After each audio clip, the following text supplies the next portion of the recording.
Nung nanalo si Alex Ayala, buong kasi dala-dala nila ang bandera ng, kaya pag ang isang atleta gumawa ng masama sa ibang lugar, dala niya ang bandera ng Pilipinas, isang tao lang ba ang maapektuhan?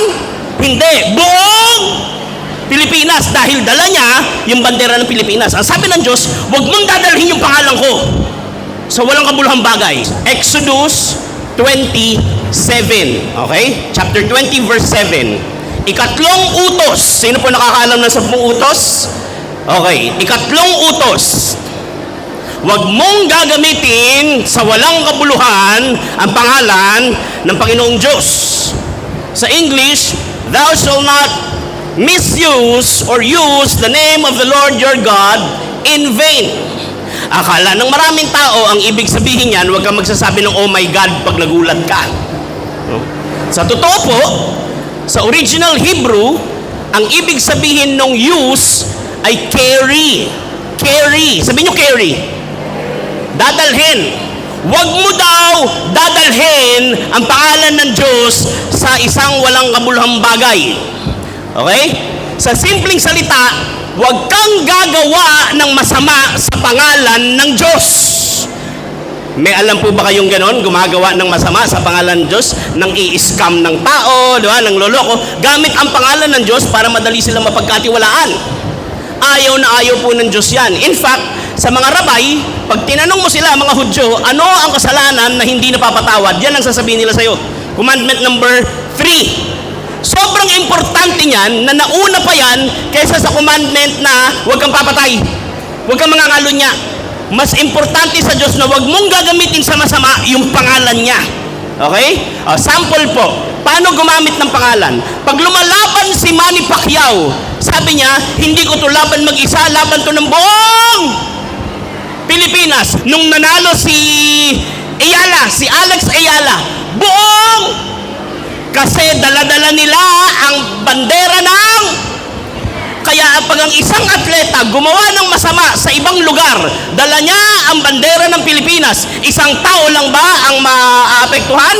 Hindi, buong Pilipinas, dahil dala niya yung bandera ng Pilipinas. Ang sabi ng Diyos, huwag mong dadalhin yung pangalan ko sa walang kabuluhang bagay. Sa simpleng salita, ang ibig sabihin po nun, huwag kang gagawa ng masama sa pangalan ko. Bakit napaka-importante sa Diyos niyan? Tanong niyo po, bakit? Lakasan niyo hanggang doon. Sabihin niyo, bakit?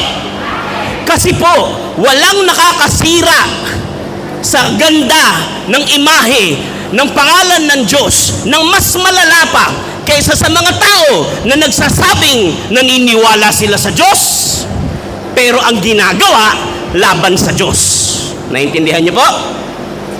Sa kabilang banda, walang mas nakakapagpabango pa sa pangalan ng Diyos kundi yung mga taong nagsasabi na naniniwala kami sa Diyos tapos yung ginagawa nila ayon sa kalooban ng Diyos. Kaya pati yung mga taong hindi naniniwala sa Diyos, napapalapit sila sa Diyos dahil nakikita nila yung ginagawa ng mga taong nagsasabing naniniwala kami sa Diyos at ginagawa nila yung mabuti sa pangalan ng Diyos. Nakasulat po yan sa Isaiah 52 verse 7, how lovely are the mountains at the feet of him who brings good news. Ano ibig sabihin? Dumarating pa lang yung mga tao na may dala ng pangalan ng Diyos, sumasaya na yung paligid.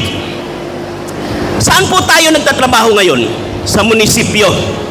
Ito po ay institusyon ng gobyerno. Pinapangunahan tayo ng ating mayor o punong bayan. Tama po? Ano ang iba pang Tagalog ng gobyerno? Ang Tagalog po ng gobyerno kasi Spanish eh. Ano Tagalog ng gobyerno? Alam niyo po kung saan galing yung pamahalaan? Tanong niyo saan? Yung pamahalaan galing sa salitang, pamamahala galing sa salitang bahala. Sabihin niyo bahala. Di ba pag di mo na alam ang gagawin tapos kailangan mo pa rin gawin, ano sasabihin mo? Bahala na. Tama? Nasusunog yung bahay, may bata sa loob. Tatakbo ka sa loob, sasabihin mo, bahala na. Tama? Naintindihan nyo? Akala nung ibang bansa, ibig sabihin ng bahala na wala kang pakialam at hindi ka nagpaplano. Hindi ho. Ang ibig sabihin ng bahala, sa cultural at theological po na pagbasa, ang magkaugnay po yung bahala at saka yung bathala. Sabihin yung bathala. Ano ibig sabihin ng bathala? Diyos. Ang bathala, ang bahala. Kung ibig sabihin ng bahala, pasanin. Ang bathala, pag meron siyang gustong gawin sa isang bayan, maglalagay siya ng mga taong mamamathala. Ibig sabihin, mga taong gagawa ng gusto niyang gawin. Kaya po tayo mga naglilingkod sa pamahalaan, sa pamamahala, sa pamamathala, hindi lang tayo nandito para sumahod.